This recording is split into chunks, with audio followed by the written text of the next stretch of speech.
hablando un poco de las agencias acreditadoras a nivel internacional en diferentes programas, pues sí tengo que ser claro que mi experticia en el tema ha venido de la mano de programas de ingeniería, ¿sí? En especial en los programas de ingeniería industrial.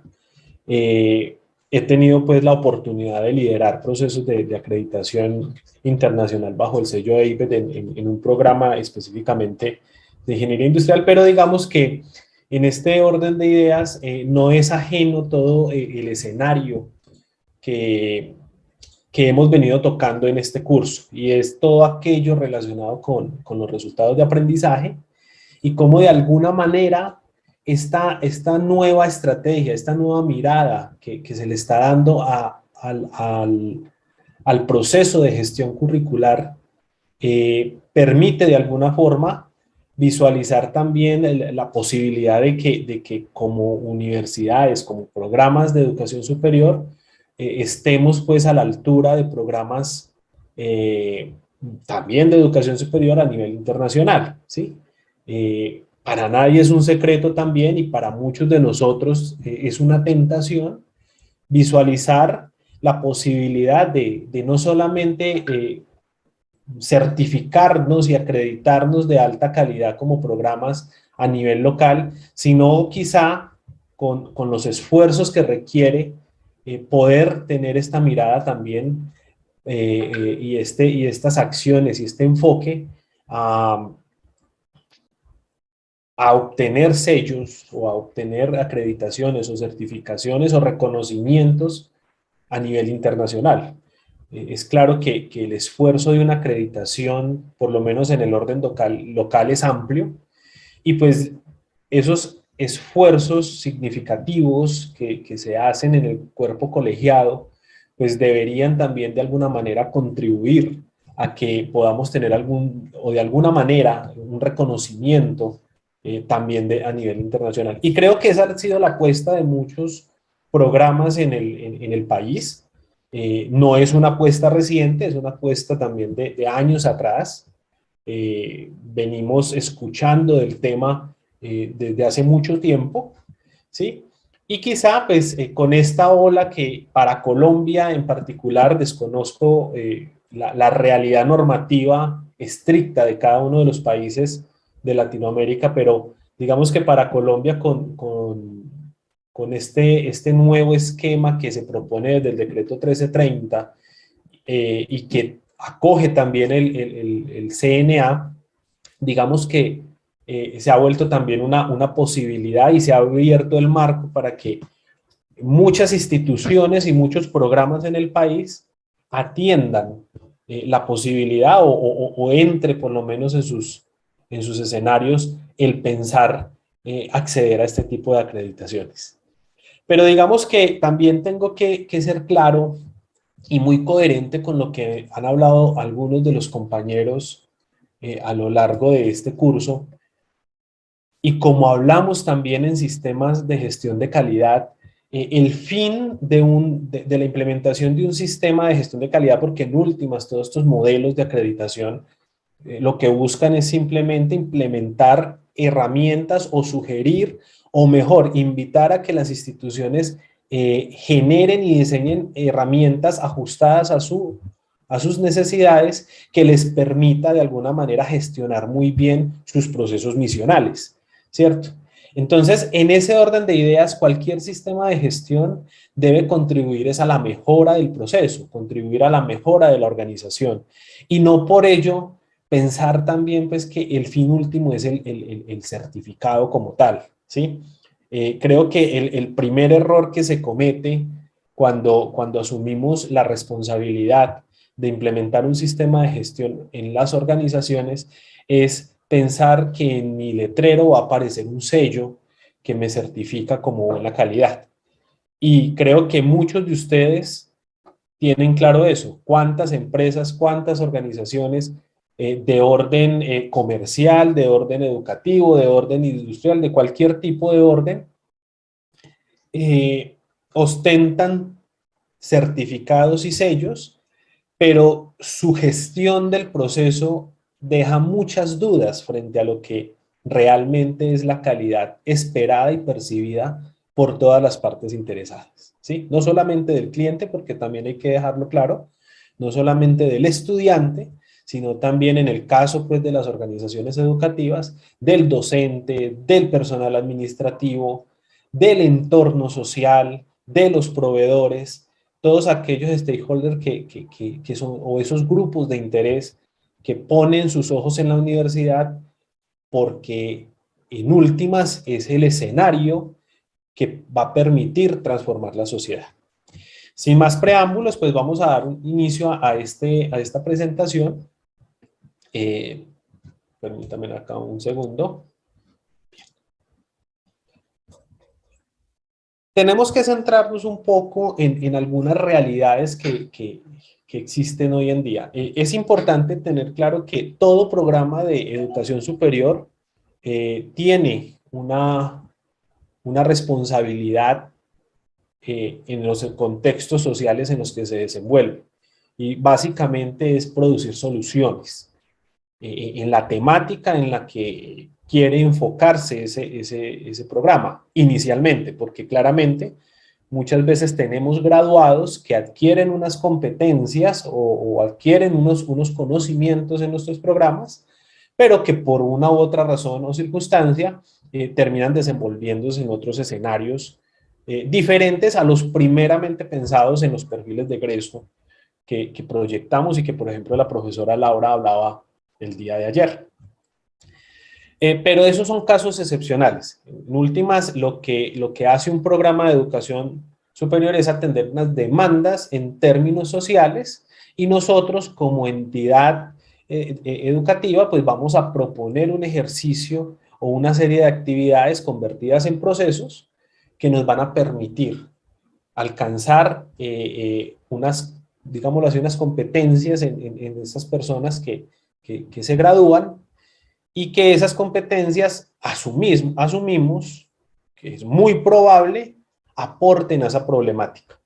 Allí una primera situación importante, lo hablaban ayer algunos de los conferencistas, y es la diferencia que hay entre la forma como las instituciones de educación superior adoptan sus cambios, las velocidades con que adoptan sus cambios, frente a las velocidades como las organizaciones empresariales adoptan sus cambios. Si nos vamos a una visual enteramente, sí, digámoslo así, capitalista, comercial, de negocio, pues digamos que estaríamos hablando de estudiantes que están ofertados a un mercado laboral. Pero yo creo que hoy el escenario se amplía mucho más. O sea, sí, tenemos estudiantes que se ofertan, que se forman mejor para que sean insumo principal o proveedores principales de organizaciones que tienen o requieren o tienen unas necesidades específicas en términos de una alimentación de un mercado, ¿cierto? Pero aquí hago ya entonces énfasis en unos aspectos bien interesantes o bien importantes. Permítame que se me fue la... En términos bien importantes que debemos tener claro, es que estas soluciones hoy en día tienen que responder también a temas como son los dilemas éticos en contextos específicos, mejorar la utilización de recursos para el objetivo propuesto, es decir, nosotros tenemos que ser conscientes que estamos formando personas que van a contribuir a unas necesidades sociales, sean de tipo comercial o sean de tipo netamente social, por decirlo así. Pero de todos modos, tenemos que ser conscientes que por muy altruista que sea la actividad que vaya a hacer nuestro egresado, en caso de que él vaya a desenvolverse en un contexto de tipo social, hay unos recursos que son limitados, ¿cierto? Y pues sí es importante también, de alguna manera, que nuestro profesional tenga claro que hay que mejorar la utilización de los recursos con los que se cuenta, sea la finalidad a la que se vaya a contribuir con la tarea o la actividad que él esté desarrollando una vez esté graduado. Y algo muy importante que no podemos perder de vista es el cumplimiento de los objetivos de desarrollo sostenible, ¿sí? Es un mandato universal en el cual muchos países se han suscrito y han buscado salidas para poder responder a esos objetivos de desarrollo sostenible. Que estamos rezagados, efectivamente, estamos rezagados. Nada más el año pasado, pues la misma ONU indicaba pues que estos objetivos no se iban a lograr para la fecha pactada. Pero no por eso podemos nosotros dejar de pensar que como actores del proceso formativo, que esos objetivos hacen parte esencial de la formación de los estudiantes. Quiero dejarlo esto allí claro, más o ya al final de la presentación lo vamos a retomar, porque creo que esto tiene un impacto importante frente al diseño de las competencias que nosotros generamos a partir de los perfiles de egreso que se construyen en cada institución. Bien, ahora me enfoco un poco al esquema de las agencias acreditadoras, ¿sí? Es importante pues, tener claro un poco la diferencia entre competencia y atributo. Aquí me paro un poco en las definiciones que toca la IEA, ¿cierto? La Asociación Internacional de Ingeniería, donde habla de lo que es una competencia y un atributo. Y esto es algo importante tenerlo en cuenta porque digamos que la competencia es aquello que ya el profesional, y cuando hablamos de profesional es aquel egresado graduado, ¿sí? Graduado ya con su título y que empieza a ejercer, ¿sí? Asumimos que él tiene unos conocimientos, los cuales en ese desarrollo profesional va a fortalecer unos más que otros, y esa fortaleza, ese máximo, ese máximo, ese punto máximo que él alcanza en el desarrollo de algunos de esos conocimientos es lo que nosotros podríamos traducir como competencia.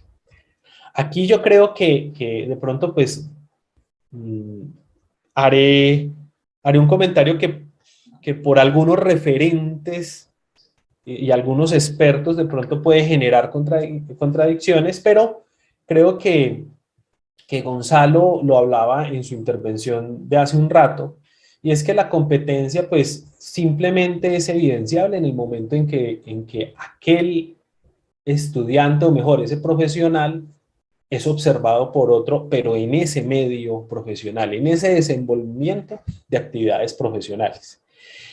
Bien, entonces, en ese primer contexto, digamos que las competencias siguen siendo un sueño para las instituciones, ¿sí? Claro, formulamos bajo competencias y pues obviamente incluso desde la misma forma en como somos humanos, pues nosotros actuamos a partir de los sueños. Las instituciones de educación se ponen en marcha a partir de esos sueños que construyen o que se construyen o que se materializan a partir del perfil de egreso, de esa construcción del perfil de egreso que tiene que ser muy disciplinada. Miren la importancia de lo que estamos comentando acá. O sea, si la competencia es el sueño que la institución tiene de formar esas personas que entran a cursar una carrera en la institución, pues si esa es la construcción, ese es el sueño que tenemos, pues entonces el perfil de egreso tiene que tener toda la atención posible, porque también tengo que tener claro cuál es mi sueño, ¿cierto? Y ahí es donde empezamos a encontrar que cuando esos ejercicios juiciosos no se realizan, entonces empiezan a encontrar perfiles de egreso muy sofisticados, de muy amplio alcance, y terminamos de pronto fallándole a la sociedad porque generamos unas expectativas en ese entorno social que como institución no somos capaces de lograr. ¿Listo? Muy bien. Entonces digamos que creo que es importante tener en cuenta el contexto de lo que es la competencia. Y aquí viene ya otro de los significados que invita pues la IEA a tener en cuenta, y es el atributo. Entonces, el atributo sí es ese conocimiento que debe tener ese estudiante en el momento en que sale. Allí es donde nosotros materializamos de alguna manera parte o gran parte del sueño que nosotros tenemos evidenciado en esas competencias, ¿sí? Entonces, el concepto de atributo se convierte en el insumo principal de todo nuestro ejercicio de generación de resultados de aprendizaje al interior de los programas, ¿sí? Visto como atributo. Ya vamos a mirar un poco cómo se desagrega esto de acuerdo al contexto en que nos desenvolvamos como institución, pero digamos que quería como traer pues a colación este par de conceptos para que digamos que podamos enfocarnos un poco en dónde está nuestro rol como docentes en este momento, ¿cierto? Si bien tenemos un sueño que es la competencia, pues tenemos que trabajar desde el atributo para que por lo menos ese estudiante tenga los insumos para que más adelante sea lo realmente competente que es. No desconozco con esto que hay competencias que pueden ser observables desde el proceso formativo. Obviamente, hoy es costumbre en la mayoría de programas de educación superior lo que conocemos como las prácticas profesionales, como las prácticas pues, que hacen los estudiantes generalmente en empresas o organizaciones y que se convierten en un escenario interesante para visualizar algunos de esos atributos ya desarrollados en un ambiente más real, más parecido a lo que el estudiante va a vivir en su espacio pues, de desenvolvimiento profesional. Y es por ello que allí, por ejemplo, este escenario de las prácticas profesionales pues, se vuelve como un escenario interesante para percibir cómo estamos haciendo nuestro ejercicio de formación, ¿sí? Pero, ojo, sesgado, ¿cierto? Porque no todas las prácticas van a permitir visualizar cómo están nuestros estudiantes en términos de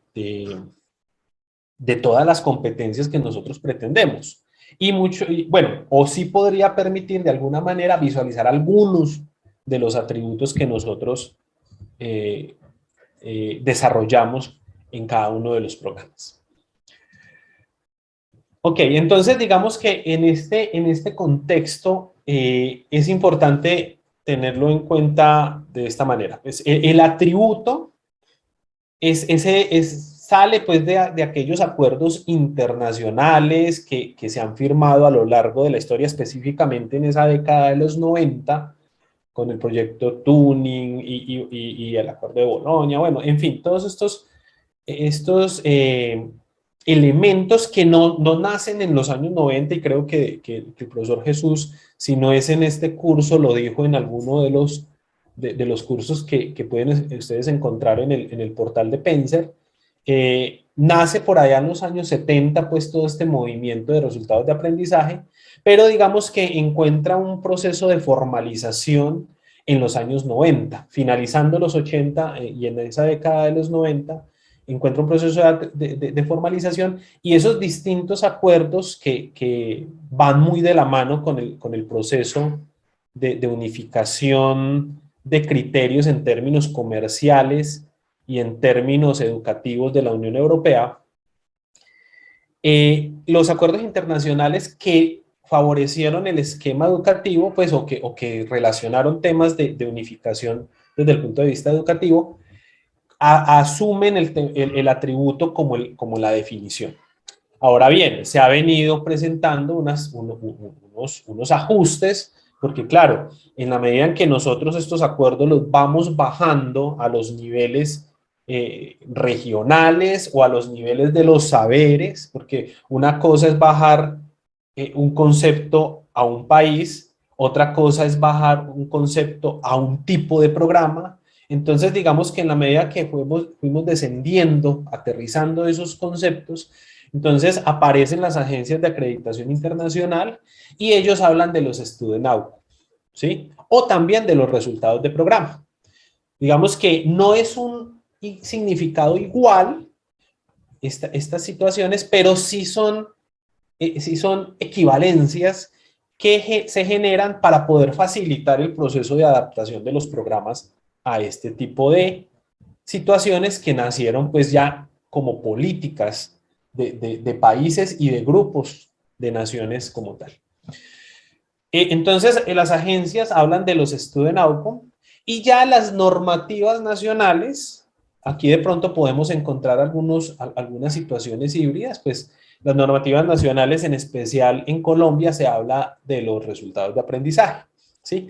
Tenemos que recordar que hasta hace un tiempo no se hablaba de los resultados de aprendizaje, es decir, estas dinámicas han empezado a tomar fuerza en esta década, porque recuerden que nosotros hablábamos de competencias, ¿sí? De competencias, y se hablaba muy poco de resultados de aprendizaje. Ya el término se ha empezado a acuñar, ¿sí? En Colombia básicamente quedó ya muy bien acuñado con lo que habla el decreto 1330. ¿Listo? Algo que sí es muy importante tener en cuenta y que yo creo que, pues por situaciones administrativas, de eficiencia en los recursos, por situaciones no voy a extender más, pero creo que más que todo en la parte de eficiencia de recursos, es muy importante determinar que los resultados de aprendizaje son unos para los niveles técnico, otro para los niveles tecnológico y otro para los niveles profesionales, ¿sí? Porque cada uno de esos niveles tiene un objeto de formación distinto, aunque puedan estar en la misma línea de conocimiento, ¿cierto? Y creo que es importante hacer énfasis en ello porque, retomando el tema de los recursos, uno a veces encuentra que hay especies de homologaciones en muchos programas puede ser de ingeniería, de administración, donde a veces se resuelve, no quiere decir que sea malo, lo que pasa es que es importante prestarle atención, que una asignatura vista en este nivel puede equivaler a una vista en este nivel. Ojo, no estoy diciendo que eso sea contrario o que sea negativo, no. Es importante prestar mucha atención en esa situación, ¿cierto? Porque de pronto los objetos de las asignaturas pueden ser distintos, de algunas, no de todas. Pues claro, una estadística en un nivel profesional, tecnólogo y técnico, o incluso tecnólogo y profesional, casi que pueden ser muy transversales, ¿cierto? Entonces, digamos que ahí es muy válido, puede ser unas homologaciones. Puedo equivocarme, ¿cierto? Pero por el conocimiento que tengo y por algunas situaciones que he tenido que enfrentar al respecto, pues uno encuentra que hay ciertas coherencias de algunas asignaturas. Pero ojo que en ese diseño curricular sí es muy importante prestar atención en aquellas asignaturas específicas que están enfocadas a un tecnólogo, ¿cierto? Y otras que incluso pueden tener el mismo nombre, pero que son diferentes para el alcance pues, de un profesional. Es una observación simplemente que hago y que es importante tener en cuenta. Además, porque desde el punto de vista de las agencias de acreditación, ellos son muy explícitos y muy cuidadosos en que esa situación ocurra. Porque recuerden que hay agencias de acreditación que también acreditan programas de tecnología y acreditan programas profesionales. Ok. Ahora, basado en este esquema, vamos ya cerrando un poco más el tema. Y entonces, esos resultados de programa que hablan las agencias acreditadoras tienen mucha relación con los resultados de aprendizaje que proponen las normativas nacionales, ¿sí?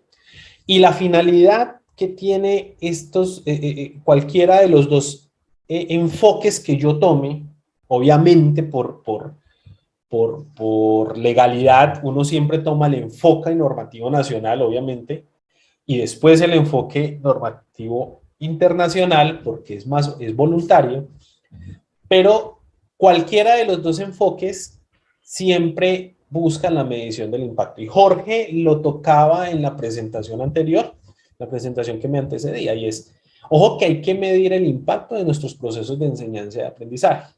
La medición es muy amplia, es cualitativa, es cuantitativa, ¿sí? O debería ser cualitativa, debería ser cuantitativa. Y ojo con algo que sí creo que es importante rescatar, y es que la medición del impacto de nuestros procesos de enseñanza-aprendizaje no debe reducirse solamente a la calificación, que es un error común que cometemos, y es que nosotros equiparamos la evaluación con la calificación, ¿sí? No, la evaluación es un proceso más amplio, mucho más grande, ¿sí? Hacer un examen, poner una calificación y decirle al estudiante en qué se equivocó hace parte de un proceso pequeño de la evaluación. Porque retroalimentar al estudiante sí cumple el proceso evaluativo, pero con el estudiante. Pero ese proceso evaluativo que se hace con el estudiante tiene que generarnos insumos para impactar el currículo, de alguna manera, ¿sí? Porque si yo veo que mi estudiante de segundo semestre de ingeniería, que está viendo cálculo diferencial, se le dificulta entender el concepto de límite, entonces, pues listo, yo califico, no hizo bien su derivada, no la calculó bien, denoto que tiene vacíos en el concepto de límite y le digo al estudiante eso, y tienes un 2,5. Sí, ahí hice un proceso evaluativo, pero que se redujo a la calificación del 2,5. Ojo, ¿y dónde está el por qué ese estudiante no tiene claro el concepto de límite? Y eso permea a mi curso de cálculo de primer semestre, e incluso al proceso de perfil de ingreso que se hablaba el día de ayer. Y por qué yo estoy recibiendo estudiantes que, por ejemplo, no saben factorizar, ¿cierto? No quiere decir que es que le cerremos la puerta, no, es porque yo no he detectado esa situación previamente, porque yo me tengo que dar cuenta en el segundo semestre. Sí, aquí no estoy haciendo un discurso que haga alusión a la discriminación, sino es, ojo, es que mi proceso evaluativo tiene que ser integral, ¿sí? De todo el proceso curricular. Yo tengo que tener detectado como programa esas situaciones particulares. Entonces, digamos que esa medición no se reduce solamente a sacarle un promedio a los estudiantes, y permitirles promoverle, ¿sí? Digamos que la promoción en términos de la calificación sí hace parte de un proceso de evaluación, pero no es el único proceso de evaluación que existe. Ok, pasamos entonces, digamos que si nosotros vamos a medir el impacto de nuestros procesos de enseñanza-aprendizaje, pues necesitamos indicadores, pero no me quiero cerrar solamente a la medición cuantitativa. Y alguien en el chat leí hace un rato que, hombre, también hay modelos de evaluación cualitativa que favorecen el ejercicio de la evaluación, ¿sí? Digamos que es muy importante que para la medición de los impactos de mi proceso de enseñanza-aprendizaje, pues yo tengo que definir estrategias para segmentar las competencias en resultados de aprendizaje, ¿cierto? Lo hemos visto con el caso que hemos venido llevando en este curso, y hemos encontrado la forma, Jesús y Laura lo mostraban ayer, de cómo una competencia podía ser segmentada en resultados de aprendizaje. Es importante, y lo hablaba ahorita Jorge Maluenda, decía, definir un proceso de evaluación sistematizado, ¿sí? Eh, sobre los resultados de aprendizaje. Cuando hablo de específicos, son aquellos que tienen que ver con la asignatura y que, digamos que con el permiso de mis antecesores y colegas, diría que podríamos trabajarlo como esos resultados de aprendizaje de la asignatura, o esos niveles o indicadores de desempeño que yo quiero realizar. Allí, pues, más que definir una regla de que tiene que ser un resultado de aprendizaje, yo creo que es ahí la gran oportunidad que tienen las instituciones de ponerle su apellido a este modelo, a estos modelos que en términos generales son genéricos, ¿cierto? Pero que es cada institución la que piensa su proceso de evaluación de acuerdo a sus necesidades y de acuerdo a sus demandas y de acuerdo a sus realidades ante todo.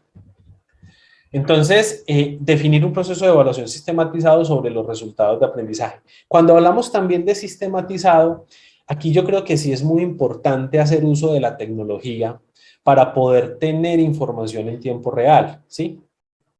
Eh, pues digamos que nosotros pues que vivimos el día a día en el aula y que vivimos el día a día con los estudiantes y que nos tocan muchas tareas operativas de meternos al sistema, de colocar una nota, de necesito un microcurrículo, ¿dónde lo consigo?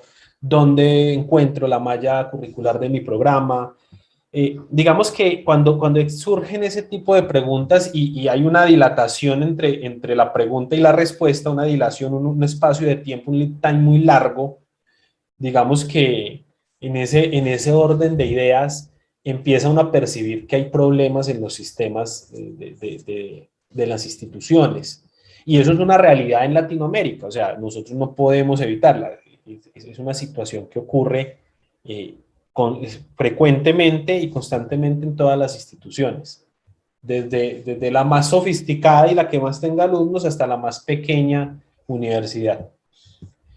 Pero no por eso podemos dejar de insistir que la sistematización apoyada de tecnología nos va a permitir a nosotros tener una información mucho más oportuna para tomar decisiones, ¿sí? Que ese, digamos, es el sueño que se puede tener cuando uno le hace una revisión a todos estos modelos de acreditación internacional, y es que los sistemas de información sean tan eficientes que puedan entregar esos datos sensibles y que nos ayuden a tomar decisiones rápidamente.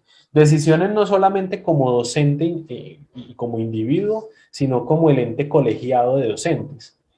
En última, la construcción de ese estudiante que va a graduarse en un tiempo no es mi construcción, es la construcción de un colectivo de profesionales que tienen que estar dialogando en todo momento para ver dónde, entre comillas, ajustamos tuercas para que el proceso surja y fluya, ¿sí? Ese es como el objetivo. Y pues si no tenemos una buena comunicación, va a ser más difícil ajustar esas tuercas. Y pues la comunicación muchas veces está en los datos que podemos nosotros parametrizar en un sistema y que nos permiten ahorrarnos muchísimo tiempo para hacernos una idea de qué es la realidad que estamos viviendo en el proceso de formación. Eh, digamos que es muy importante también incorporar estrategias de enseñanza-aprendizaje, pero también validadas, ¿sí? Ojalá que haya un proceso de validación de estas estrategias. Yo no desconozco o nosotros, digamos que nosotros como colectivo docente no podemos desconocer que cada uno de nuestros colegas tiene una forma particular de dar su clase y de incorporar estrategias que le funcionan a él porque se siente cómodo y que en esa comodidad se las transmite, le transmite un conocimiento muy claro a los estudiantes. Y eso es totalmente válido, ¿cierto? Pero sí es muy importante que nos dediquemos como docentes también a documentar ese tipo de estrategias, mostrarlas a nuestro conglomerado para que haya una especie de validación de ese mismo conjunto de estrategias. Eh, quedarnos con nuestra estrategia dentro del aula, sí, o sea, es bueno porque nos da la satisfacción como docentes y como personas de que estamos haciendo bien nuestro trabajo. Pero ¿por qué no hacer que ese trabajo sea bueno también para otros? ¿Sí? Y existen redes, por lo menos en Colombia, existen redes donde este tipo de experiencias se comparten de diferente forma. ¿Sí? En el último curso que hicimos hablábamos de la lúdica para evaluar resultados de aprendizaje. Y allí cuando puedan ingresar al portal van a encontrar las grabaciones y hablábamos de algunas redes de conocimiento que permiten intercambiar este tipo de actividades para conocer del otro y complementar mis herramientas de enseñanza-aprendizaje. En escenarios internacionales está el mismo ACOFI, ¿sí? Está, por ejemplo, el Congreso del LACSEI, en Chile tenemos Sochedi, tiene también un espacio amplio para poder compartir este tipo de estrategias, y el compartir se convierte como un escenario de validación de esos procesos, ¿sí? Y de esas actividades. Es muy importante que esa incorporación de estrategias tenga ese ítem de validación como tal, sin desconocer que si no la valido, pues no deja de ser útil, ¿cierto? Porque cada uno de nosotros tiene por allá lo que yo llamo el as bajo la manga para hacer que mi clase sea diferenciadora, ¿sí? Y por último, pues el análisis del seguimiento a los resultados de aprendizaje, ¿sí? Es un insumo de los planes para que se permita que los planes de mejoramiento que piden en este caso las normativas nacionales para poderse acreditar en alta calidad o simplemente renovar registros calificados, digamos que el sistema que hablamos acá, bien alimentado, se convierte precisamente, esos datos pasados pues por un proceso de análisis, permite de alguna manera alimentar de forma muy fuerte esos planes de mejoramiento, ¿sí? Que van a permitir en últimas permear el currículo como tal. Ok, vamos entonces. Mire que hasta el momento no he hablado de sellos internacionales, pero todo lo que estamos hablando confluye a todos los sellos. O sea, todo esto que estamos conversando acá apunta a cada uno de los sellos. ¿Listo? Bien. Entonces, ahorita Jorge hablaba del assessment, ¿sí? Hablaba del assessment.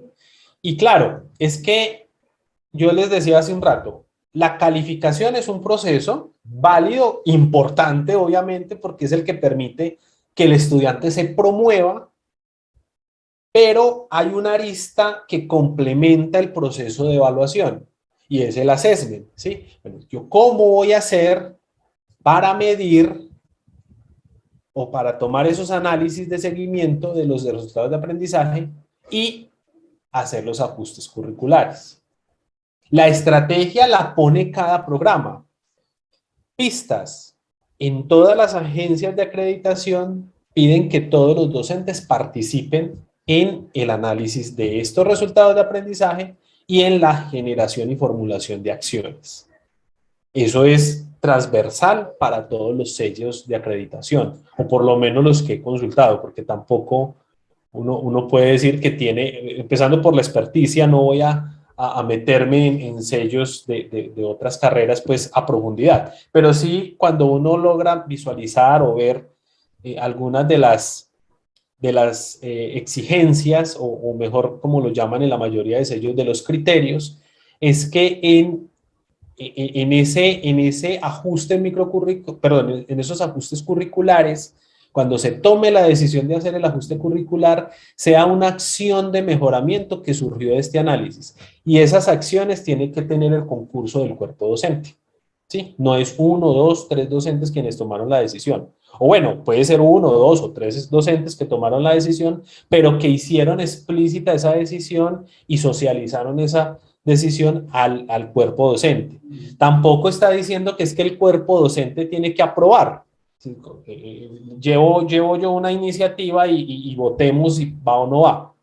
No, obviamente, pues en el respeto que le tiene uno al otro docente, pues obviamente uno escucha a su par y seguramente la justificación que da el par de por qué una acción se tiene que llevar a cabo, pues con sus argumentos nos convencerá y pues nosotros es importante que tengamos una visión sistémica para entender que esas propuestas pues, pueden ser incorporadas. Obviamente, hacer los ajustes curriculares necesarios, pues impactan el perfil de egreso. ¿Cuál es el problema de esto? Bueno, no es un problema, el problema es de nosotros que estamos siendo víctimas de la inmediatez, ¿sí? Pero digamos que la situación que ocurre acá es que esto necesita tiempo, ¿sí? O sea, esto no ocurre de la noche a la mañana. Los ciclos de medición generalmente parten casi de 2 años para poder visualizar desde el momento en que yo medí e hice un análisis al momento en que genera la acción de mejora y el momento en que se empiezan a visualizar algunos resultados una vez se ha hecho la, la aplicación de la acción de mejora. Y más en los esquemas de formación que tenemos hoy en día, que de hecho pues son de muy vieja data, eh, que venimos con esquemas semestralizados, ¿cierto? Entonces, imagínense que si la acción permea el currículo y tiene que ver con una asignatura particular, pues yo tengo que esperar todavía cuántos semestres para poder detectar si lo que yo propuse se va a ver. Pero es algo que se tiene que empezar a diseñar como estrategia y que los sellos, los pares evaluadores de los sellos miran. O sea, ellos muchas veces, y fue la experiencia que vivimos nosotros cuando recibimos los pares de la agencia acreditadora, es no interesa mucho que usted ya a la acción de mejora le vea el impacto, pero Profesor muéstreme que John el Mario, modelo, sí, Jessica, tiene 9 minutos para terminar la 9 intervención. minutos, Sí, señor. listo. Ahí lo vamos a hacer rendir. Entonces, ese proceso de obtenerlo inmediato no lo mira mucho el par, generalmente en la primera visita, pero sí mira que haya todo un diseño de proceso que permita sostener eso, ¿cierto? Entonces, por eso es que las agencias también, sin centrarse en lo administrativo, verifican, por ejemplo, que hayan recursos asignados para este tipo de estrategias. Entonces, es como el escenario en el que nos movemos y en el que tenemos que caer en cuenta. O sea, nosotros no podemos tampoco llamarnos a engaños de que esto necesita tiempo, ¿cierto? Y que es muy importante que los entes administrativos de las universidades tengan claro que estos son sueños que se alcanzan en el caminar y que ese caminar es un camino generalmente en los tiempos de la inmediatez que vivimos hoy un poco más extenso. Bien, entonces vamos a ver un poco de qué agencias hay. Aquí solo traigo compendio en 3 áreas del conocimiento, pero que abarcan muchos de los programas que seguramente nosotros tenemos. De antemano estuve buscando algunas agencias que formalizaran acreditaciones a programas en temas sociológicos, en la parte de cultura. Y la verdad, pues seguramente no hice una búsqueda bien hecha porque no encontré unos referentes, pero considero que deben existir y considero también que en esa existencia deben tener una coherencia un poco parecida a lo que, o deben tener una coherencia con lo que hemos descrito hasta el momento. Entonces, en las agencias acreditadoras a nivel internacional tenemos pues la agencia EuroAce, está lo que es Arcusur, que es la nuestra pues de Latinoamérica, muy completa entre otras cosas, EIBET, que es también una agencia pues muy conocida por todos, Arcusur, y aquí pues sí es un concepto muy personal y creo que compartimos algunos compañeros, y es, yo creo que el modelo Arcosur es uno de los más completos que uno encuentra en términos de acreditación internacional, ¿sí? Por su rigurosidad, por la cantidad de criterios que toma, por el abarque que tiene, es bastante atractivo en términos de un mejoramiento continuo y de un proceso de calidad efectivo para las organizaciones. Ojo, no estoy diciendo que estos no sean efectivos, por algo son de los más conocidos en el planeta. Simplemente que como Arcosur es de pronto un poquito un hermano menor por allá en Latinoamérica, tan muy poco conocido, eh, invito pues a que se acerquen y de pronto lo visualicen. Es bastante interesante el modelo. Bien, en la parte pues de administración está el FMD y el AACSB, ¿sí? Ahí no me atrevo a dar cuántos programas de administración de empresas o programas afines a temas de negocios estén acreditados en Colombia, pero por lo que pude visualizar, ya hay un número interesante de programas acreditados acá en Colombia con el tema. Y en las ciencias pues, de la salud tenemos el WFME y el Instituto de Acreditación Internacional para la parte de medicina, y Arcosur en Colombia tiene acreditados programas de medicina y tiene acreditados programas de enfermería, ¿sí? Como modelo pues internacional.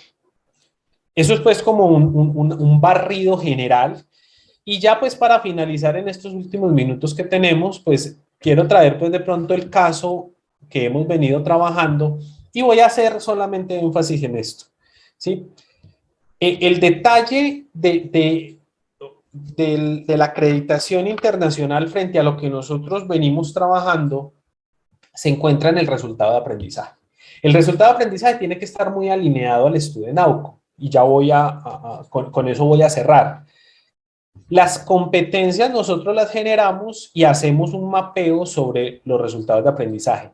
El punto conector del resultado de aprendizaje con el Student Outcome es lo que permite que nuestros modelos de acreditación tradicionales y que responden a las normativas nacionales puedan cumplir con mucha,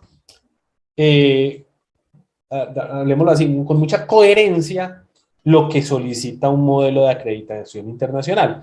Por eso nosotros soñamos en muchas instituciones con, hombre, yo creo que podemos darle el empujoncito a acreditarnos internacionalmente, porque, claro, este esquema de relacionamiento entre competencias y resultados de aprendizaje es el que permite abrir esa puerta, porque el resultado de aprendizaje tiene que estar muy conexo ¿con qué? Con algo que yo les hablaba ahorita, con la respuesta de los dilemas éticos, con el uso adecuado de los recursos y la contribución a los objetivos de desarrollo sostenible, ¿sí? Si yo hago este ejercicio con mis resultados de aprendizaje, me estoy conectando muy fuerte con lo que las agencias acreditadoras a nivel internacional están evaluando de los programas a los que hacen evaluación, ¿sí? Y entonces ahí queda como abierta esa puerta. Bueno, listo, entonces yo, por lo menos desde el punto de vista de la gestión curricular, estoy pareciéndome mucho a lo que en gestión curricular me están pidiendo a nivel internacional y programas de muy alto nivel también están haciendo, ¿sí? O sea que ahí esa gran conexión nos abre todavía un mundo más amplio, un terreno más grande en el que podemos nosotros jugar con nuestra gestión curricular para alcanzar de alguna manera el sueño de acreditarnos a nivel internacional. Una última conclusión pues que yo tengo al respecto. Válido tener ese sueño, es muy importante tenerlo porque vivimos de eso, pero hombre, yo creo que no tiene que ser el objetivo último, ¿sí? Alcanzar el sello, alcanzar una acreditación nacional y alcanzar un sello internacional tiene que ser el punto motivador para que ese proceso educativo continúe y sea de calidad, sea realmente de calidad.